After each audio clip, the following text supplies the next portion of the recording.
एक छोटा सा कैरिबियन नेशन 30 मिलियन की पॉपुलेशन और दुनिया की सबसे बड़ी ऑयल कंपनी है। सोचो एक कंट्री जहां दुनिया का सबसे ज़्यादा ऑयल है पर लोग पेट्रोल के लिए लाइन में खड़े हैं। दुनिया की सुपर पावर अमेरिका उस कंट्री पे सालों से सैंक्शन लगा रही है, उसकी गवर्नमेंट को गिराने की कोशिश कर रही है, लेकिन क्यों?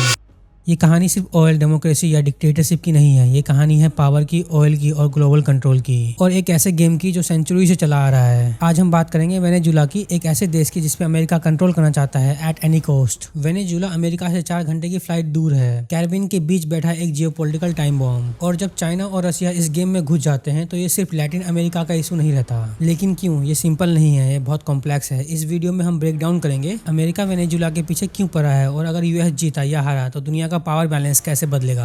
Donald Trump has pulled the trigger. After months of build-up, after months of isolated airstrikes, the US president has toppled Venezuela's Nicolas Maduro. The US military captured Maduro and his wife today. They were picked up from Caracas, which is the capital of Venezuela. अब पहला सवाल आता है कि Venezuela में है क्या? जवाब है एक लाइन में, ऑयल, वो भी हद से ज़्यादा।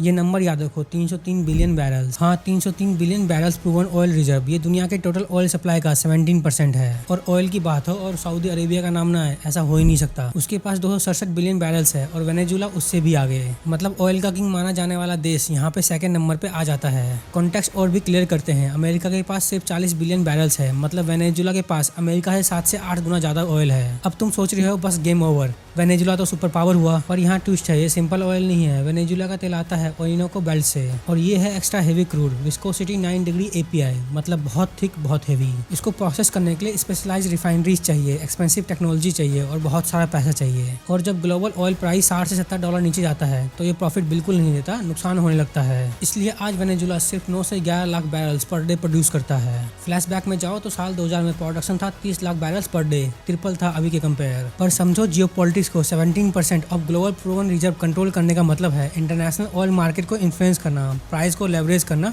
एनर्जी सिक्योरिटी को कंट्रोल करना। अमेरिका के लिए वेनेजुलियन ऑयल एक्सेस का मतलब है ओपेक प्रोड्यूसर पर डिपेंडेंसी कम करना, मिडिल ईस्ट से डिस्टेंस बनाना, एनर्जी इंडिपेंडेंस के नैरेटिव को और स्ट्रॉन्ग करना। समझो बात को, ये सिर्फ तेल नहीं, ये पैसे का रिसोर्स है, पॉलिटिक्स का वेपन है और फ्यूचर का रिमोट कंट्रोल है।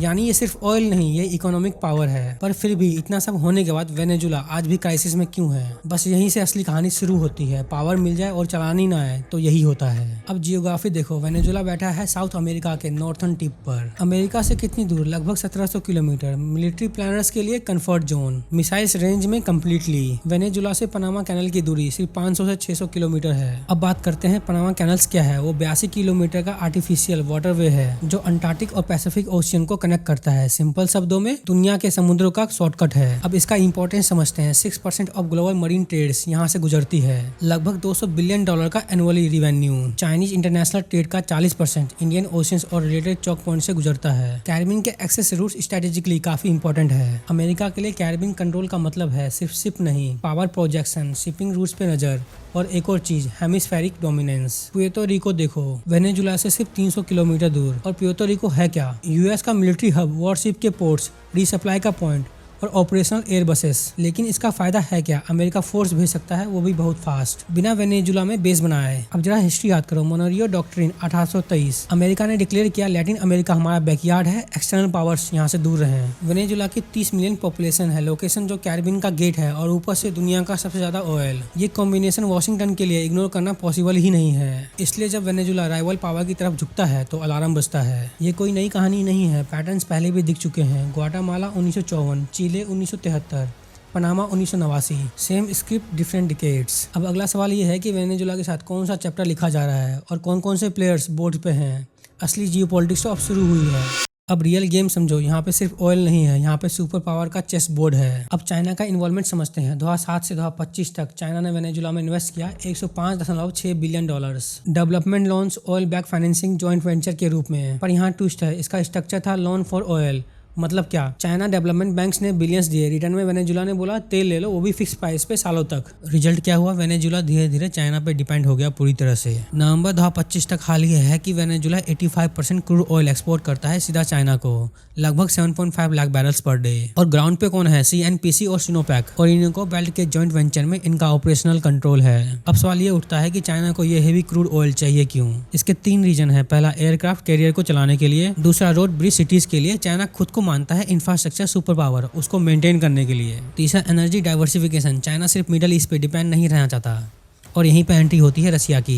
2005 से 2020 तक रसिया ने सप्लाई किया $4+ बिलियन का मिलिट्री इक्विपमेंट। नवंबर 2025 रशियन फॉरेन मिनिस्ट्री ने क्रिटिसाइज किया यूएस के एक्सेसिव मिलिट्री फोर्स को। मॉस्को खुद को प्रोजेक्ट करता है नॉन अलाइंड स्टेट का डिफेंडर, लेकिन रियलिटी चेक ये है कि रशिया की actual military force Ukraine war में काफी बिजी है। लेकिन अब क्वेश्चन ये उठता है कि चाइना ऑयल पे और कैरिबियन लोकेशन पे इन्फ्लुएंस जमा लेता तो क्या होता? ग्लोबल पावर बैलेंस हिल जाता और यूनिलेटर यूएस डोमिनेंस का एंड हो जाता। लेकिन अब यूएस का रिस्पॉन्स देखो, सिंपल स्ट्रेटेजी, लेट होने से पहले एक्ट करो। 2002 का कोप अटेम्प्ट, 2019 में अपोजिशन लीडर को रिकॉग्नाइज करना, 2026 में मिलिट्री स्ट्राइक, पैटर्न बिल्कुल क्लियर है। 20th सेंचुरी में यूएस और वेनेजुला का रिलेशन काफी स्ट्रॉन्ग था ऑयल की वजह से। वेनेजुला एक्सपोर्ट करता था 1.4 मिलियन बैरल्स डेली अमेरिका को 2006 तक। पर टर्निंग पॉइंट आया 1999 में हुगो चैवेज का इलेक्शन। लेकिन हुआ क्या? लैंड सीजर्स, ऑयल इंडस्ट्री को नेशनलाइज कर दिया गया और अलाइनमेंट किया गया कुबा, रसिया और ईरान के साथ। और ये सब एक एंटी यूएस एक्सिस शेप लेने लगा और यहीं से इंटरनल अपोजिशन का स्पार्क बढ़ता है। एक तरफ स्ट्रीट का सपोर्ट और दूसरी तरफ इलाइट और एक्सटर्नल प्रेशर। कंट्री दो हिस्सों में बंटने लगती है और यहीं से सिर्फ यूएस वेनेजुला रिलेशन नहीं टूटे, वेनेजुला के अंदर भी क्रैक पड़ने लगती है। 11 अप्रैल 2002 द कोप अटेम्प्ट। कैराकस की स्ट्रीट गर्म थी, गोलियां नहीं, पावर का खेल चल रहा था। Military officers, business leader, opposition figures सब मिलकर एक ही चीज चाहते थे,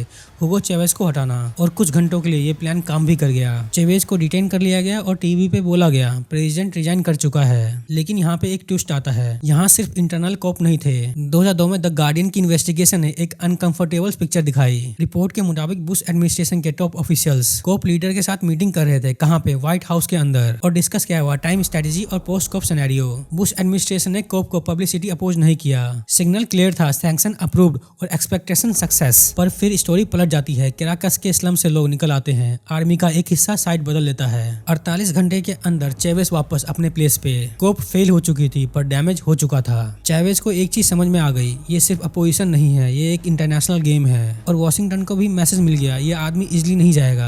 यहीं से रिलेशनशिप सिर्फ टेंस नहीं, हॉस्टाइल हो जाता है। ऑयल स्ट्राइक, सैंक्शन का ब्लूप्रिंट और इकोनॉमी को घुटनों पे लाने का प्लान। अब गेम की लेयर समझो, सरफेस पे जो दिख रहा है उसके नीचे एक और गेम चल रहा है और गेम का नाम है चाइना। चाइना का फाइनेंशियल एक्सपोजर 2007 से 2025 के बीच चाइना ने वेनेजुला को दिया $105.6 बिलियन। ब्रेकडाउन देखो, 2006 से 2008 के बीच में $260 बिलियन एनुअली। 2009 से 2010 peak moments 8 billion plus 27 billion additional. 2014 oil price crash, Venezuela डूब रहा था, चाइना ने दिया $10 billion. Balance of payment rescues. और 2015 में $50 बिलियन दिए। ये नॉर्मल लोन नहीं था, ये था ऑयल के बदले में पैसा। चाइनीज लोन सिक्योर हैं against future oil shipments. Price पहले से ही फिक्स है। लॉन्ग टर्म डिपेंडेंसी क्रिएट हो गई, वेनेजुला चॉइसलेस हो गया। चाहे बजट हो चाहे क्राइसिस, चाइना को ऑयल देना ही पड़ेगा। 2025 में भी ऑयल बैक्ड आउटस्टैंडिंग डेट है लगभग $20 बिलियन।